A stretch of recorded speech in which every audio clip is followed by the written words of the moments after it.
आप सभी साथियों का एमएनटी न्यूज़ नेटवर्क में स्वागत है। साथियों, मैं राजा गौतम, आप देख रहे हैं एमएनटी न्यूज़ नेटवर्क। साथियों, इस समय हम झारखंड के दौरे पर है। आज हम पहुंचे हैं रांची। रांची लोकसभा क्षेत्र से पीपल्स पार्टी ऑफ इंडिया के उम्मीदवार है एडवोकेट पंकज कुमार रवि, जो यहाँ पर पीपल्स पार्टी ऑफ इंडिया के प्रत्याशी है और वो बहुत समय से समाज में काम कर रहे हैं और कई बड़े संगठनों में वो काम कर चुके हैं और बड़े पदों पे भी रह चुके हैं। आइए हम उनसे जानते हैं कि वो अचानक आज राजनीति में क्यों आए और क्यों चुनाव लड़ रहे हैं यहाँ से। सर, आपका स्वागत है सबसे पहले।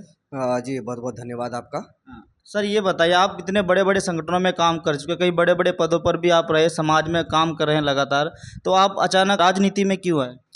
देखिए, हम सामाजिक आंदोलन से जुड़े हुए हैं और जो मूल निवासी बहुजन आंदोलन है हम उससे जुड़े हुए हैं। तो हमने यह महसूस किया कि हमारा जो हक अधिकार आज छीना जा रहा है वो राजनीति के माध्यम से ही छीना जा रहा है।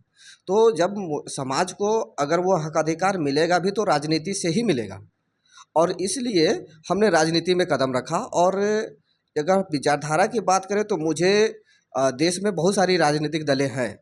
उन दलों में मुझे पीपल्स पार्टी ऑफ इंडिया का जो एजेंडा है, जो उनका विचारधारा है, जो उसके आइडियोलॉजी है, वो मुझे काफ़ी पसंद आया कि मैं जैसा थॉट रखता हूँ वैसा ही पार्टी मुझे मिली। तो मैंने इस पार्टी से चुनाव लड़ने के लिए सोचा और इसमें फिर समझ में आया। किन मुद्दों को लेकर आप चुनाव लड़ रहे हैं? क्या मुद्दे हैं आपके और आपकी पार्टी के? इससे हमारा जो सबसे बड़ा मुद्दा है कि बाबा साहब ने कहा था कि जाओ अपने घरों के दीवारों पे लिख दो तुम इस देश की शासक जमात हो। लेकिन आज तक हमारा समाज शासक जमात नहीं बना, क्योंकि जो शासक होता है उसका शोषण नहीं होता है। और आज देखेंगे कि शेड्यूल कास्ट और शेड्यूल ट्राइब, ओबीसी या जो भी महिलाएं हैं, इन सभी के साथ इतना ज़्यादा शोषण होता है कि कुछ तो का तो रिकॉर्डेड होता है कि कुछ का नहीं भी होता है। तो इसलिए इसको शासक जमात बनाना है, ये हमारा पहला लक्ष्य है। चाहे वो प्रधानमंत्री का बेटा हो, चाहे वो चपरासी का बेटा हो, चाहे वो आईएएस का बेटा हो, चाहे वो मजदूर का बेटा हो, सभी एक स्कूल में पढ़े। सभी का जब एजुकेशन एक जैसा होगा और फिर उसका एक कम्पिटिटिव एग्ज़ाम एक जैसा लीजिए और फिर देखिए उसमें कौन क्वालिफाई करता है। अभी का समय में ये होता है कि जैसा जिस 3-4 तरह का बोर्ड है, एनसीईआरटी अलग है, सीबीएसई अलग है, आईसीआई अलग है, और वो तीनों का एग्जामिनेशन पैटर्न, उनका जो सिलेबस है वो डिफरेंट अलग अलग है। अलग अलग होने के बाद उसका एग्जामिनेशन, सबका जो कम्पिटिटिव एग्ज़ाम होता है वो एक जैसा होता है। तो ऐसे में हमारा जो एजेंडा है वो वन नेशन वन एजुकेशन है। और फिर उसी तरह से हमारा जो एजेंडा है वो स्वास्थ्य के संबंध में है कि जो पूरे देश को हम मुफ्त शिक्षा और मुफ्त व्यवस्था, मुफ्त स्वास्थ्य उसको उपलब्ध कराना चाहते हैं और उपलब्ध कराएंगे। और जो एक पूंजीवादी व्यवस्था है उसको समाप्त करके मिश्रित व्यवस्था भी हम करेंगे कि आज के समय में जो व्यक्तिवादी जो एक पूरा देश की जो संपत्ति है वो देश का अभी कुछ समय पहले एक न्यूज़ में आया था कि देश का 73% संपत्ति देश का 1% व्यक्ति के पास है। तो ऐसे में मुझे ऐसा लगता है कि जिससे एक आदमी का ऐसा है कि खाते खाते मर रहा है और एक आदमी के खाए बिना मर रहा है। मतलब अंबानी के पास इतना है कि केवल बेटा का रिसेप्शन में, या नहीं अभी क्या वो रिंग सेरेमनी हुआ, वो रिंग सेरेमनी में 173 करोड़ उड़ा दिया, लेकिन एक आदमी परिवार ऐसा कि उसके खाने के लिए राशन नहीं मिल रहा है। तो ये जो आर्थिक डिस्क्रिमिनेशन है उसको बराबरी में लाने के लिए कि एक आदमी जो अंतिम पायदान पर उसको भी इतना संपत्ति उसके पास पहुँचे, इस तरह की व्यवस्था हम बनाएंगे कि उसके पास भी जीवन यापन के लिए जो ज़रूरत है कि चीज़ है वो उसके पास उपलब्ध हो, उसको मिले। और आम आदमी को इसके लिए व्यवस्था, चाहे वो मजदूरी का हो। हमारा दूसरा एक और भी एजेंडा जो महत्वपूर्ण है, एक परिवार और एक नौकरी।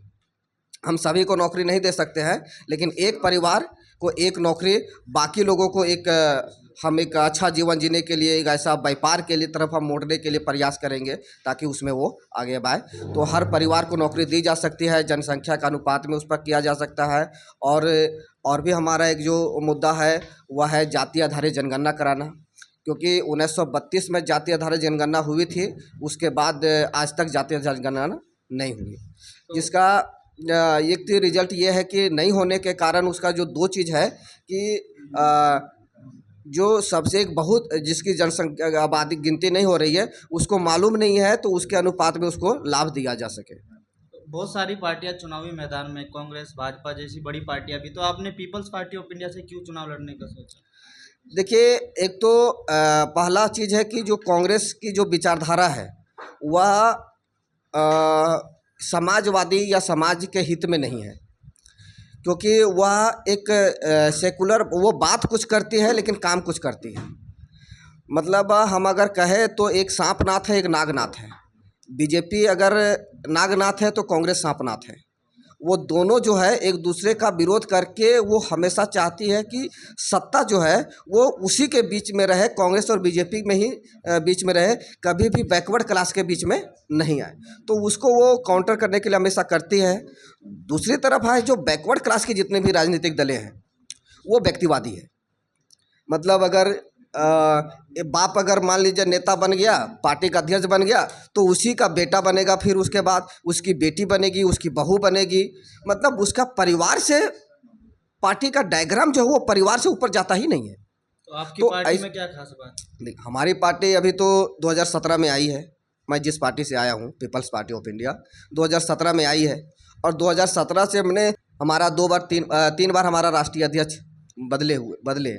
हमने 3 बार हमारा राष्ट्रीय कार्यकारिणी की बैठक हुई, उसने हमने चेंज किया। और अभी जिस समय हमारी पार्टी बनी थी उसमें बी.डी. बोरकर राष्ट्रीय अध्यक्ष थे, अभी हेमराज सिंह पटेल राष्ट्रीय अध्यक्ष है। और अभी आपका जून 2024 में फिर से इसकी राष्ट्रीय कमेटी की बैठक होने वाली है, और जो कि पुनः ये राष्ट्रीय अध्यक्ष फिर से बदल जाएंगे। तो ये जो डेमोक्रेटिक हम जैसा बोलते हैं वैसा हम करके भी दिखाते हैं। तो जिस तरीके से आप अपना प्रचार करें तो लोगों के क्या सवाल आपके सामने आ रहे हैं? देखिए, आज के समय में आज़ादी का 75 साल हो गए और लोगों ने ये देखा है कि 65 साल कांग्रेस ने राज किया, 10 साल बीजेपी ने किया, लेकिन आम जनता के बीच जो अंतिम व्यक्ति के पास जो लाभ पहुंचना चाहिए वो नहीं पहुंचा है। तो जब मैं डोर टू डोर जा रहा हूं, अंतिम व्यक्ति के पास जा रहा हूं, गांव में जा रहा हूं, तो पूरा जो समाज है वो कांग्रेस और बीजेपी दोनों के विरोध में है। मतलब वो तो यहाँ तक कि वोट का बहिष्कार कर रहे हैं कि हमें वोट ही नहीं देना है, कि वोट से कुछ मिलता ही नहीं है। तो जो एक तो उनके पास से, अब जब मैं जा रहा हूँ तो उनको लग रहा है कि एक तो जो भी रांची से जितने भी कैंडिडेट हैं उसमें वकील कोई नहीं है, एक सिंगल मैं अधिवक्ता हूँ। तो लोगों को लग रहा है कि एक पढ़ा लिखा व्यक्ति समाज में आया है, तो हमें जो रुझान है समाज का एक उनके पास जा रहा है, एक अच्छा जा रहा है, तो वो कोऑपरेटिव है। और इस समय का जो रुझान है वो कांग्रेस बीजेपी के अगेंस्ट है, लोग उसके तरफ नहीं जा रहे हैं और एक अच्छा नेतृत्व ढूंढ रहे हैं जो कि पढ़ा लिखा हो, उसके हित में बात कर सके और लॉ को समझने वाला हो। तो लोगों का रुझान आपकी तरफ से किस तरीके से आपके साथ लोग आ रहे हैं? देखिए, ये फील्ड में जाने के बाद पता चलता है, और जब फील्ड में आप जाते हैं तो उसका इम्पैक्ट पड़ता है कि वही लोग एक बार जब हम हमारा स्पीच सुनते हैं या हमारी बात जब सुनते हैं तो वो वही सर लेते हैं, वही पूरे गांव में प्रचार करते हैं, वही करवाते हैं। हमको बहुत जगह जाने का ज़रूरत भी नहीं पड़ता। मैंने एक बार लोगों को बगैर बता दिया, कुछ लोगों को समझा दिया, तो वही पूरा गांव मोहल्ला टोला घूम घूम करके प्रचार कर रहे हैं और वही बता रहे हैं, वही हमारा प्रचार कर रहे हैं। तो इससे बड़ा जो पॉजिटिव रिस्पॉन्स वो दूसरा नहीं मिल सकता है। तो क्या मैसेज रहेगा हमारे चैनल के माध्यम से रांची लोकसभा क्षेत्र की जनता से? देखिए, रांची लोकसभा जनता से मैं निवेदन करूंगा, अपील करूंगा कि 75 साल आज़ादी के आपने बड़ी बड़ी पार्टियों को देखा, इस बार आप पीपल्स पार्टी ऑफ इंडिया को देखिए, एक बार मौका दीजिए और आपके हर जो वो 75 साल में नहीं किया, मैं 5 साल में करके दिखाऊंगा।